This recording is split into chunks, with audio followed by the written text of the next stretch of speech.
Welcome to the Midnight Broadcast. I'm your host, the Storyteller.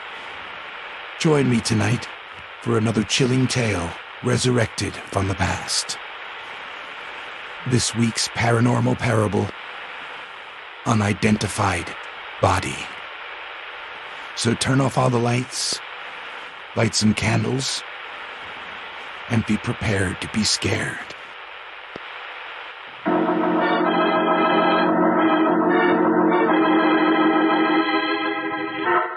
A simple situation can become quite intriguing when fate steps in and adds the necessary twists.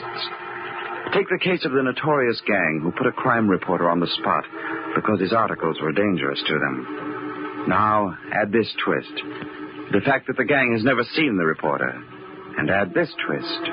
The fact that the gangsters flee from a gunfight, carrying with them the unconscious form of a stranger, a man they do not know, a man who happens to be Jim Briggs, the newspaper reporter they would like to lay their hands on. Who am I? Who am I? Is he on the level, Fred? I think he is, Chief. If you can only teach Schmidt to keep his hands to himself. I didn't do nothing. Shut up. I said shut up. Watch where you're driving. And you still see the cops beating? I think we lost him, Chief. It was a close call. Too close. The town isn't safe for us. Not as long as that guy Briggs hounds us in the Daily Herald. What do we do, Al? We've got to get rid of him. It won't be so easy now. It's either him or us. Schmidt. Yeah? Take the next turn and head back to the hotel in town along Route 7. Let me tell you, Fred, this was Briggs' fault. He's got the cops worked up about us. He's got to go. But how? Where am I? What do we do with him? The way things are, we can't risk taking him to a doctor. No, we'd better... Say, wait a minute. I think I can handle him, Al, by myself. Better than a doctor. What do you mean? Just that with Trigger doing a disappearing act and lying low for the time being... You mean maybe this guy... Yeah, you get it. We can use him. Fine. Go ahead, then. He's all yours. I don't want any interference. Don't worry. I'll see that these monkeys climb up. You too, Schmidt. I didn't say it. Go ahead. Go ahead, Fred. What's the matter, fella? My head hurts. How'd it happen? I don't know. I don't know anything.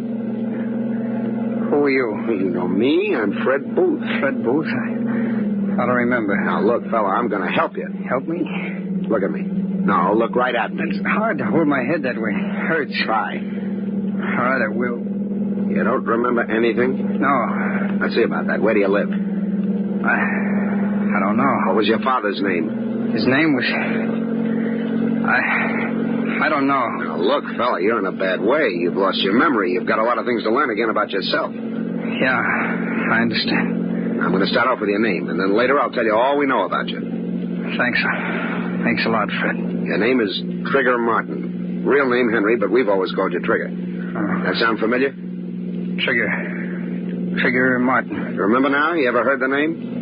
Yes. Somehow it seems familiar.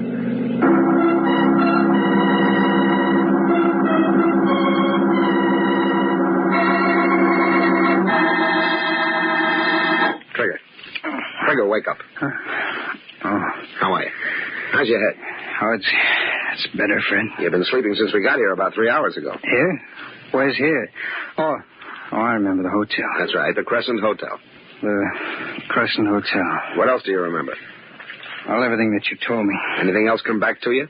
No. Are you sure? Yeah, that's all. Now, what did I teach you? My name is Trigger Martin. You're Fred Booth. Go on. Chief is Hal Drake. Guy I was driving was George Smith. Now, how about the little fella? He's called Petey. Fred. Yes, Trigger. What do we do? We? Yeah, I mean, you're the brains, aren't you? Well, yes, I'm the guy who figures things out for Al. And Schmidt? Well, Schmidt's good at safe cracking and some of the heavy work. Oh. Petey used to be a dip, a pickpocket. He's got light fingers. Nervous, but good to have around sometimes. Oh, what about me? The rest of us have pulled some pretty rough stuff, Trigger, but we've all kept our hands clean of your line. Oh. What is my line? It's murder, Trigger. Murder.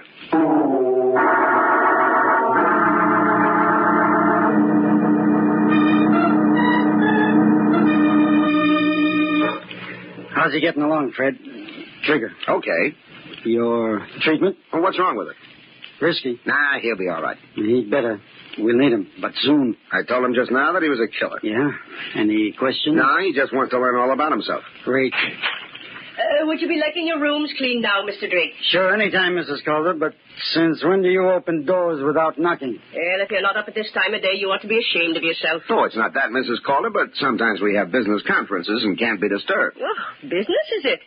Well, I've got a couple of dollars put away I'd like to invest. Mrs. C., you're a great kidder. And why should I be kidding?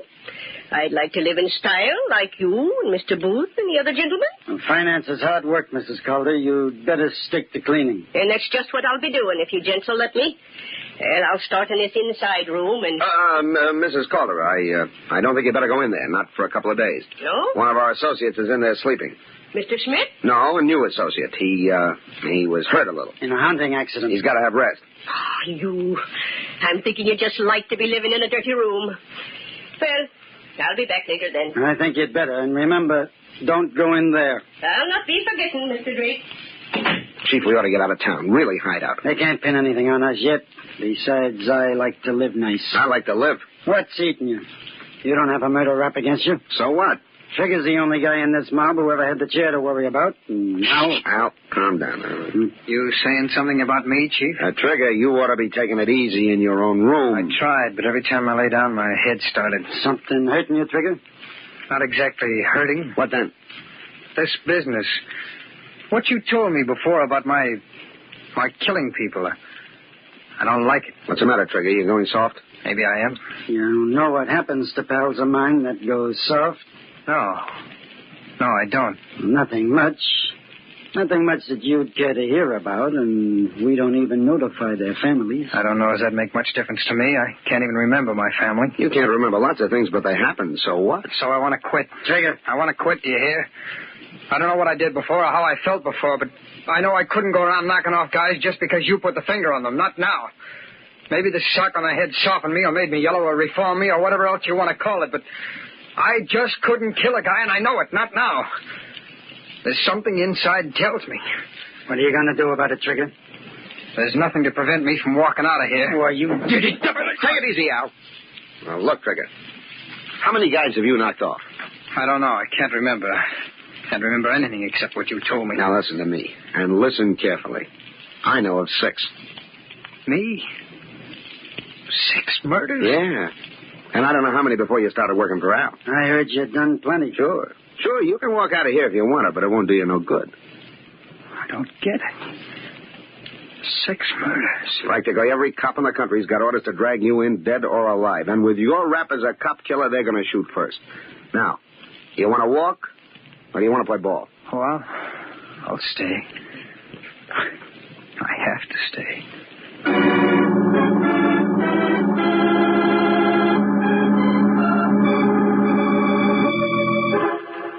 Petey, will you stop jumping from one chair to another? I can't help it, Trigger. Makes me nervous to stay in one place. Well, then get out of here. I can't. I would do sick like that. You're not doing me any good. Why don't you get out? Hi, Chief. Well, Trigger, I see you've quieted down. Not so independent like you were a couple of hours ago. Well, I'm okay now, I suppose. Petey, you can take a few minutes off. I'll stay with Trigger. Thanks, Chief. Now, are you going to work for me, or do you want to be plugged by a cop? I said I was staying. Make sure you mean it. I've got a little job for you. Oh? Who is it? There's a little squirt of a reporter on the Daily Herald in this town, and he's out to cause trouble. What's he done? Shut his mouth off about me. Every day for the last week in his paper. He knows too much. What's his name? Jim Briggs. Where can I contact him? I don't know where he lives or what he looks like. Hogan, my outside man, is trying to get some dope on him before you go to work. Right. Okay. See you later. Pete. Yes, Chief. Fred, Schmidt, and me are going out on some business. You stay and keep Trigger company. Sure, Chief. So long. So long. Pete, how long have I been working for Al? 2 years about. Why? It's funny me not remembering. Who'd I work for before? I don't know. You never told me. Do I have any friends, outside the mine? I don't know. You didn't talk much. How about family? I guess you got some. Where do they live? I don't know. You ever see me with a girl or anything? Why are you asking all these questions? Come on, Petey, tell me. I don't know nothing, I tell you. I don't understand, Petey. Can't you tell me anything about myself? Will you quit pestering me? Petey, did I ever serve time? Yeah, I think you did. What prison? Stop it. Will you? Don't ask me no more questions. I only asked you what... I can't stand it. And just shut up. Questions. I gotta get out of here. Petey! What's the matter with that guy? Yeah, come in. Excuse me, sir. You mind if I do a bit of dusting? No, not at all. Come on in. Mr. Drake told me not to disturb you, but the dirty room kind of gets you down when you have to stay in it, don't it? Yeah, it does. That's a nasty knock you've got on your head. It's nothing. I just bumped into a door. Oh? Well, if you'd like, I'll send Dr. Reisner up. He's the hotel doctor. Very good he is. Oh, it'll get better by itself. Well, just as you say, sir. Well, I'll be on my way now. Just a lip in a promise, but I'll do a third job tomorrow. Thanks. Oh, just pick up that piece of paper near the door, will you? This one? Yeah. You want it? Yes, please. Petey dropped it. I'll give it to him. Thanks. Yes, sir. Here. Goodbye. So long. Petey, tell Al everything's set for Trigger's burial. You supply body, Cogan. So they're going to get rid of me. Well, we'll see about that. Trigger. Yeah? Did you happen to see me drop a little piece of paper? Piece of paper? Yeah. When I went outside. No, Petey. No, I didn't.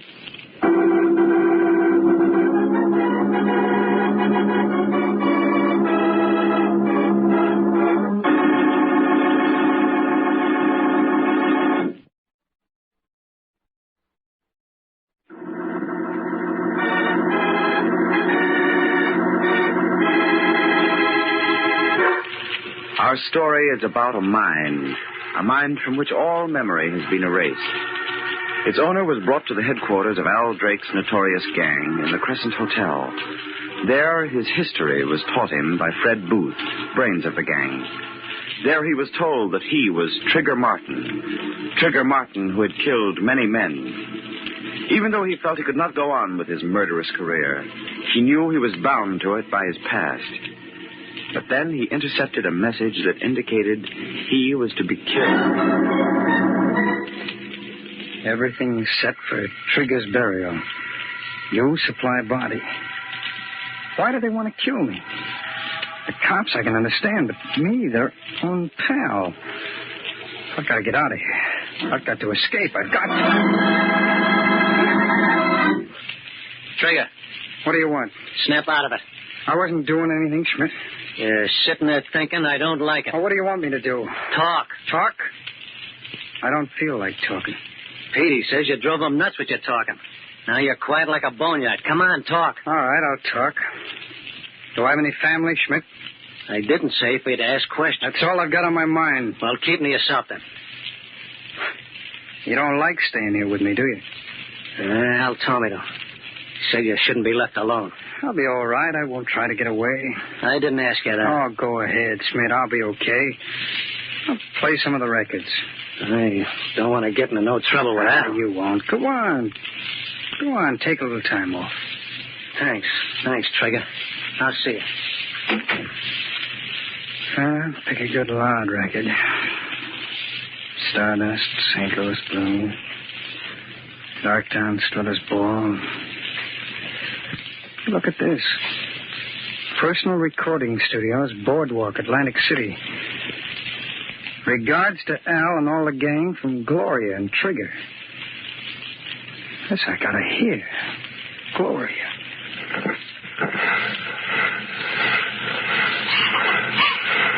We're having a great time here, and we just thought we'd send you like regards from the boardwalk. Come on, Trigger, say something. It won't hurt you, do?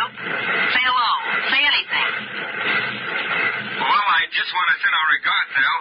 I mean, me and Gloria. How long do I have to talk, Gloria?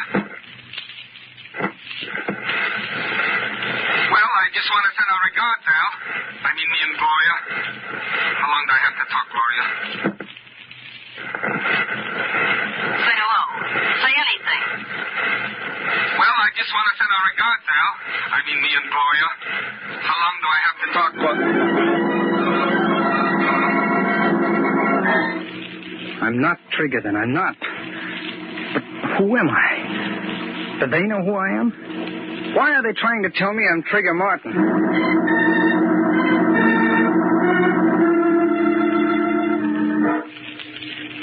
He's asleep now, Chief. Petey's standing outside the door. Fred.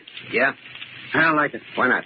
It's too smart. It won't work. Oh, what's worrying you? Someone's going to miss him. That means trouble. Maybe he don't know anybody in town. That chance. Get him out of here tomorrow. Kill him. Not me. I don't like murder. Look, Chief, the guy is sold completely on the idea that he's Trigger. Gives me the willies there. Trigger waiting to be buried, and this guy thinking he's him. Oh, stop acting like Petey. Look, the guy gets in our way when we're doing a job. Schmidt knocks him out with his clumsy mitts. We can't leave him around. None of us wants to bump him off unless we have to. Then I come to the rescue. We should have left him there. If I'd known he'd lost his memory then, I would have. But this way, he's going to bump off Briggs, and we'll be in the clear. It's a perfect setup. You hope. Sure it is. I'll figure it out for yourself. I don't know, Fred. I only wish I knew who he was.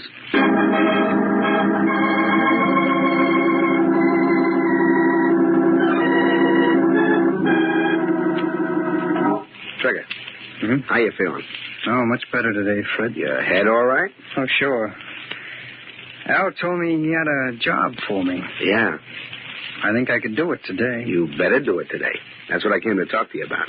Al said the guy's name is Jim Briggs. That's right. And if you know what's good for you, Trigger, you're going to get him. But fast. Look what he says in today's paper. The most flagrant flouter of the law in this gang of hoodlums is a vicious gunman who goes by the name of Trigger Martin. Of all the members of this organized crime syndicate, he should be the easiest to convict, for it is rumored that he is responsible for at least 6 cold-blooded murders. How about some action, Mr. Police Commissioner? What do you think about that, Trigger? Let me see that. What do you want to say it for? I read you the part about you. I want to see it. Okay, here, punish yourself. The most flagrant flouter of the law in this gang of hoodlums is a vicious gunman by the name of Trigger Martin. And how do you like that? That guy's going to see that you burn unless he gets shut up. Hey, what's eating you? Fred, did I ever see this article before? No, you couldn't have. Just come out today.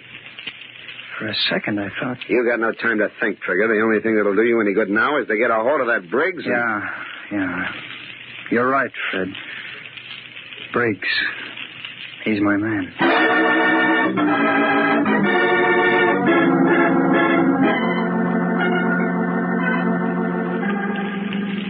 Listen, Al, I've been waiting 3 hours. I can't stand it. I got to get into action. Take it easy, Trigger. Let me track the guy down. That's Petey's job. Yeah, as soon as he's got the dope, I'll give the ghost sign. But, Al, I'm a dead duck if I don't nail Briggs, and soon. Yeah, you will be.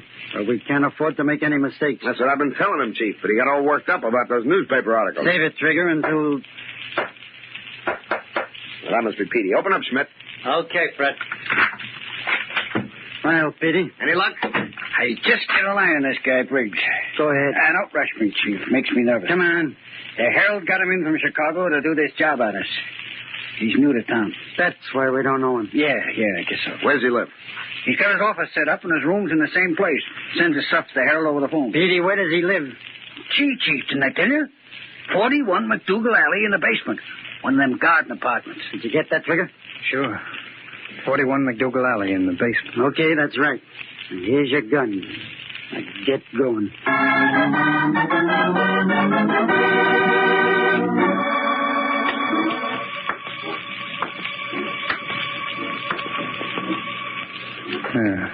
McDougal Alley. 47. 45. 43. 41. Basement.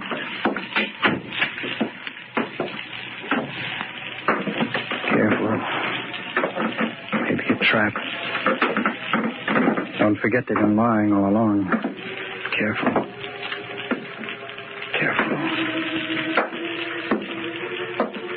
It's a door. Door to his apartment. Maybe he'll help me if he doesn't shoot me first. I'll try the door. Well, it's not locked. It's dark. I'll light a match.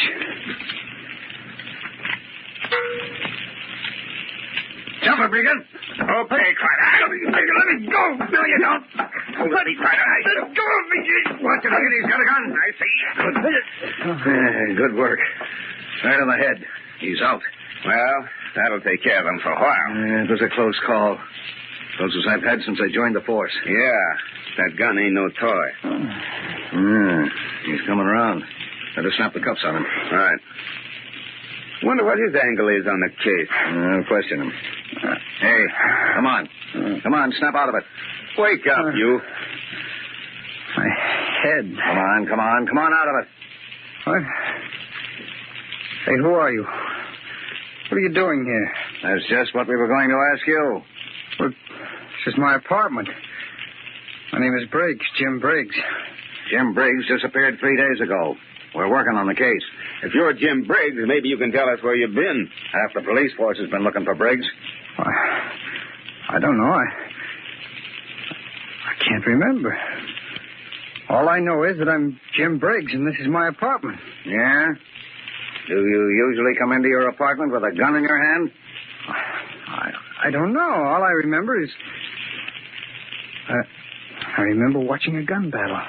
You sure you weren't in it? And then... Yeah, I remember now.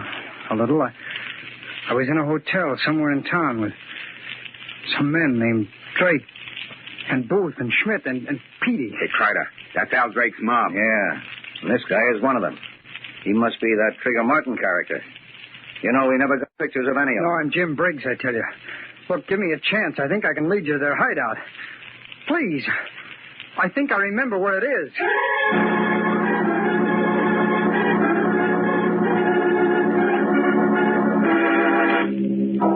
Okay, Fred, this was your idea. He'll come back, Al. I got that guy completely bamboozled. Now, listen, Chief. I don't want to stay here and be trapped. They'll get us. They'll get us for sure. Petey, shut up.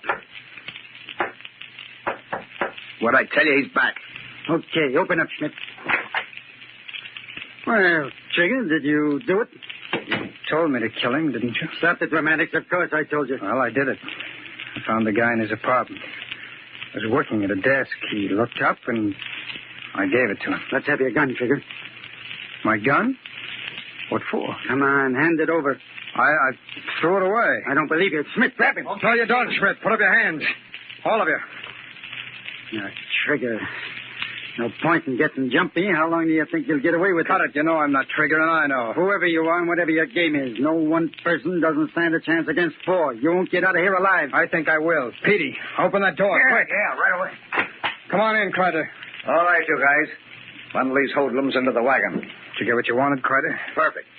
Direct evidence tying Drake to an attempted murder. We've been trying to get that for years. Great work, Mr. Briggs. Briggs, Booth, you idiot. We had the guy all the time. Sure you had me. I didn't know it, and you didn't know it. Hey, that'll make a swell feature story. The case of the unidentified body, written by the corpse itself.